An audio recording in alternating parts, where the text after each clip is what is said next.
Saikolojia walemavu wana hisia ya kutothaminiwa na kutojithamini. Wanajiona duni, inferior. Yes, saikolojia yake ni kujitetea kupita kiasi au kujifungia. Anajieleza mno, uweze kumwelewa, uweze kumthamini. Lakini wengine wanafungiwa ndani, asionekane. Njaa ya kukubalika. Wanaona njaa ya kukubalika.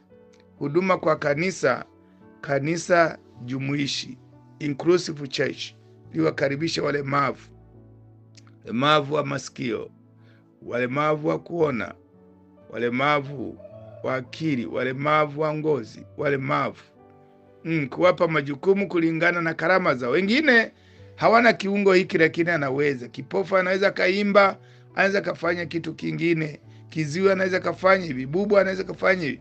Wanaweza katumia mikono yao. Ulemavu sio mwisho wa maisha. Unaweza ukawa mlemavu lakini bado ukafanya mambo makubwa, Mungu akatumia viungo vyako vingine kufanya kazi. Kuwaona kama rasilimali na si mzigo katika nyumba, katika kanisa, katika shule, katika taasisi, katika jamii. Kuondoa lugha na mitazamo ya kibaguzi. Unasema usiseme zeru, sema ana ulemavu wa ngozi. Usiseme ni kipofu, sema ana shida ya uono. Usiseme ni kiziwi, sema ana shida ya usikivu, ya kusikia. Usiseme maneno yale mabaya. Sema jina mabaya, mtu anajisikia mnyonge. Kanisa si hospitali ya watakatifu, bali hospitali ya wenye majeraha. Si mahali pa hukumu, bali pa urejesho. Si nadharia ya kiimani, bali utendaji wa upendo. Kanisa la Mungu. Katika Mathayo 25 na Matendo 3, Yesu anatuambia tuweze kuwahurumia. Petro na Yohana walimkuta mtu kiwete pale kanisani. Anaomba, ameletwa, amechoka, mtu mzima wa miaka zaidi, amezaliwa hivyo. Wakamwambia, hatuna fedha wala dhahabu, lakini kwa jina la Yesu tembea uende. Walimpa kidogo, kisha wakamwacha, wakamwombea akaenda. Waombee watu hawa. Matendo mema yana sauti kubwa kuliko maneno. Matendo yanasema kwa nguvu sana. Action speaks louder than words. Pende kukaribisha kama kuna mtu ana mchango, kusema juu ya haya, umekutana watu hawa, unao watu hawa, umehusishwa kwa watu hawa, unalipi la kushuhudia habari ya huduma zao. Karibuni ndugu zangu, wana Global Family Net Conferences, karibuni sana. Ningesema kundi jingine la waliofiwa. Mtu akifiwa anaumia pia. Mtu aliyefiwa anahangaika. Kuandaa maziko ya kuzika mtu sio jambo dogo, nayo ni tabu kubwa.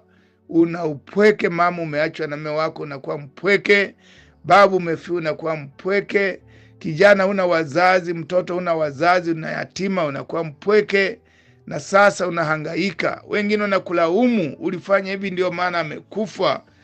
Hao watu wanahitaji faraja ya kutosha. Nalikuwa mgonjwa, nalikuwa uchi, nalikuwa mgeni, nalikuwa kifungoni, nalikuwa na shida, ukanisaidia, ulinisaidia mimi. Yesu anasema. Nani anataka kusema? Ni nani anataka kusema? Mchungaji, karibu kama kuna neno la kusema katika hili.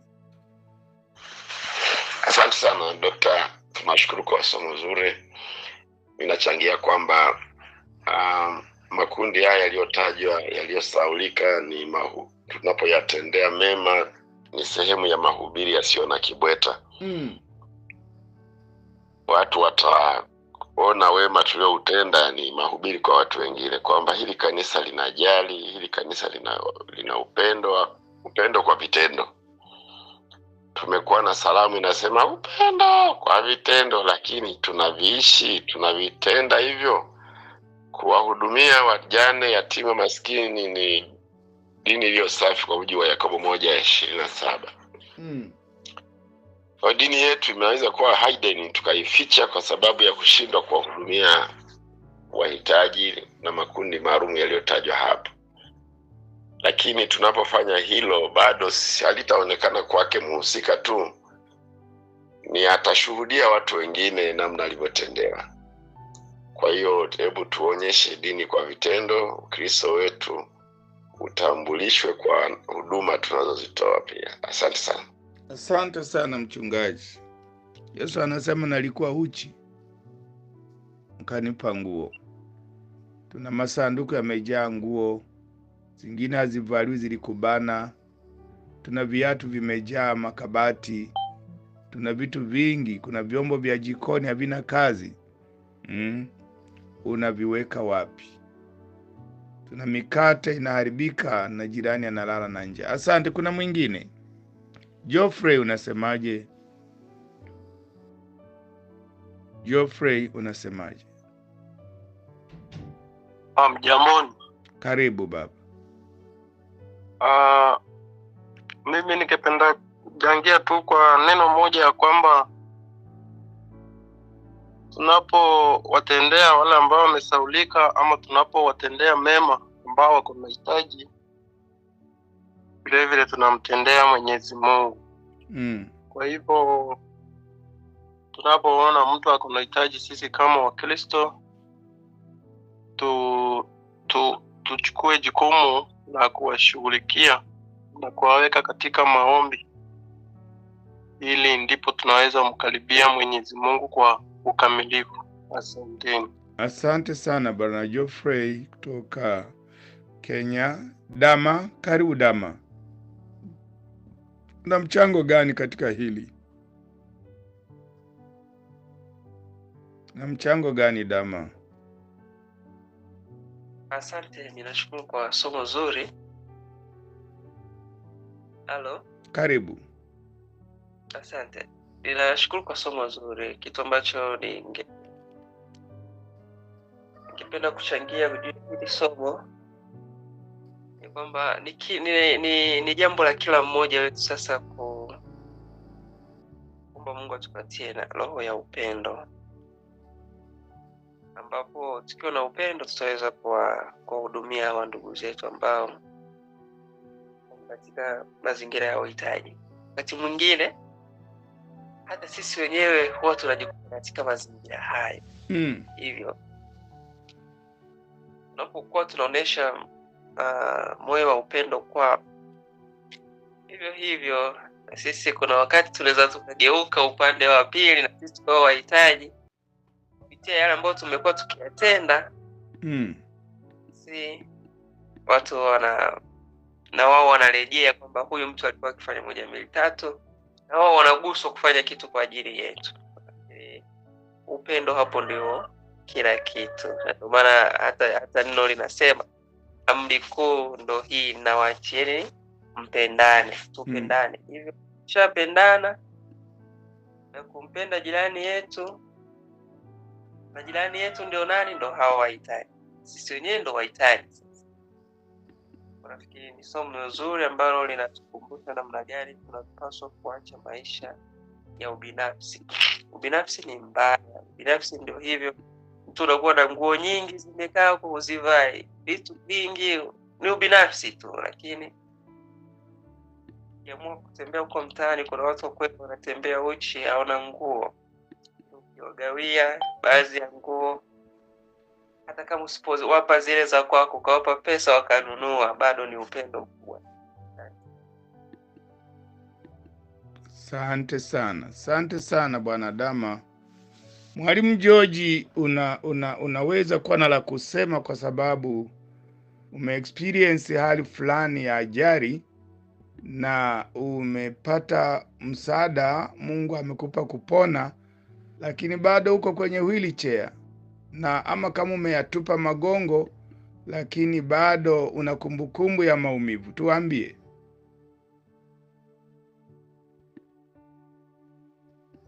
Mwalimu George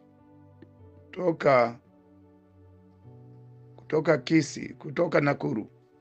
Karibu. Toa Kisumu, karibu. Mwalimu George.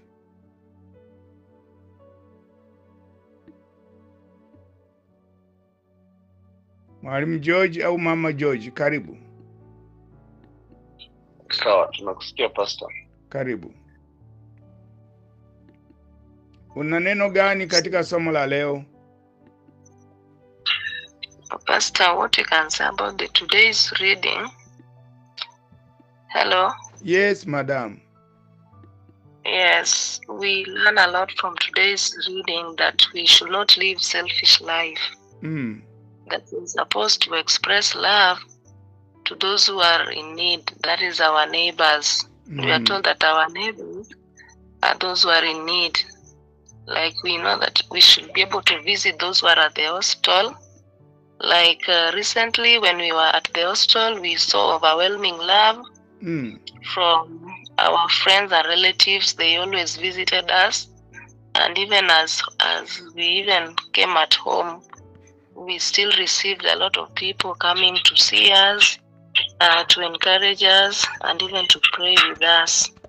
And this one has taught us a lot that even as a family again, we should always do that to other people again. So we learned a lot, and we are encouraged again from today's reading that we should always express love at all times, because we were in a situation whereby we needed people, and we saw God bringing people to give us help, and therefore we should also give a hand.